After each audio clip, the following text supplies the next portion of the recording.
بسم اللہ الرحمن الرحیم۔ رکانہ بن عبد یزید نامی ایک خوبصورت، بہادر اور ذہین مرد تھا۔ یہ عرب کا معنی ہوا پہلوان تھا۔ نامی گرامی پہلوان آئے جنہیں اس نے ایک ہی داؤ میں پٹک کر اٹھنے کے قابل نہ چھوڑا۔ وہ وحشی انسان تھا، صرف لڑنا مارنا جانتا تھا۔ ایک دفعہ مسلمانوں کو تنگ کرنے والے 3-4 آدمیوں نے ایک دن رکانہ پہلوان کو خوب کھلایا پلایا اور اسے کہا کہ محمد صلی اللہ علیہ وآلہ وسلم کسی کے ہاتھ نہیں آتا، نہ اپنی تبلیغ سے باز آتا ہے اور نہ کسی سے ڈرتا ہے، اور لوگ اس کی باتوں کے جادو میں آتے چلے جا رہے ہیں۔ کیا تم اسے سیدھا نہیں کر سکتے؟ رکانہ نے کہا، کیا تم میرے ہاتھوں سے اس کی ہڈیاں توڑوانا چاہتے ہو؟ رکانہ نے اپنے چہرے پر مست بینسے کا تاثر پیدا کر کے تکبر کے لہجے میں کہا تھا، لاؤ اسے میرے مقابلے پہ، لیکن وہ میرا نام سن کر مکہ سے بھاگ جائے گا۔ نہیں نہیں،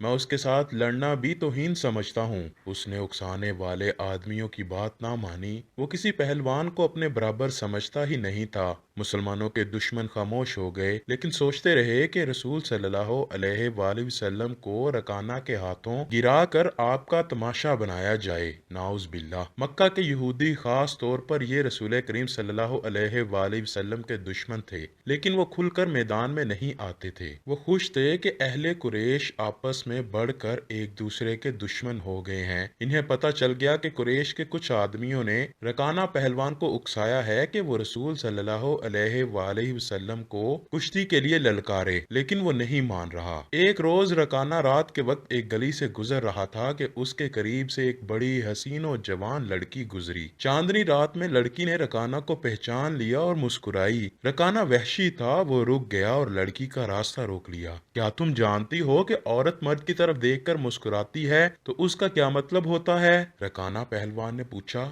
کون ہو تم؟ اس کا مطلب ہوتا ہے کہ عورت اس مرد کو چاہتی ہے۔ اس جوان لڑکی نے جواب دیا، میں سبت بنت ارمن ہوں۔ او ارمن یہودی کی بیٹی، رکانہ نے کہا اور لڑکی کے کندھوں پر ہاتھ رکھ کر اسے اپنے قریب کر کے بولا، کیا میرا جسم تجھے اتنا اچھا لگتا ہے؟ اور کیا میری طاقت؟ تمہاری طاقت نے مجھے مانوس کر دیا ہے۔ سبت نے ہٹتے ہوئے کہا، تم محمد سے ڈرتے ہو؟ کون کہتا ہے؟ رکانہ نے گرج کر پوچھا۔ سب کہتے ہیں، سبت نے کہا۔ پہلے محمد صلی اللہ علیہ وآلہ وسلم کو گراؤ، میں اپنا جسم تمہیں انعام میں دوں گی۔ اللہ کے بیٹوں اور بیٹیوں کی قسم تیری بات پوری کر کے تیرے سامنے آؤں گا۔ رکانہ نے کہا، لیکن تو نے غلط سنا ہے کہ میں محمد سے ڈرتا ہوں۔ بات یہ ہے کہ میں اپنے سے کمزور سے لڑنے میں اپنی توہین سمجھتا ہوں، لیکن تیری بات پوری کروں گا۔ مشہور مورخ ابن حشام نے لکھا ہے کہ رسول کریم صلی اللہ علیہ وآلہ وسلم نے خود رکانہ پہلوان کو کشتی کے لیے للکارا تھا، لیکن دوسرے مورخ ابن الاسیر نے جو شہادت پیش کی ہے وہ صحیح ہے کہ رکانہ نے محمد صلی اللہ علیہ وآلہ وسلم کو کشتی کے لیے للکارا اور اس نے کہا، میرے بیٹے تم بڑے دل اور بڑی جرت والے آدمی ہو۔ میں یہ بھی جانتا ہوں کہ تم جھوٹ بولنے سے نفرت کرتے ہو، لیکن مرد کی جرت اور صداقت کا پتہ اکھاڑے میں چلتا ہے۔ آؤ میرے مقابلے میں اکھاڑے میں اترو، اگر مجھے گرا لو تو میں تمہیں اللہ کا بھیجا ہوا نبی مان لوں گا۔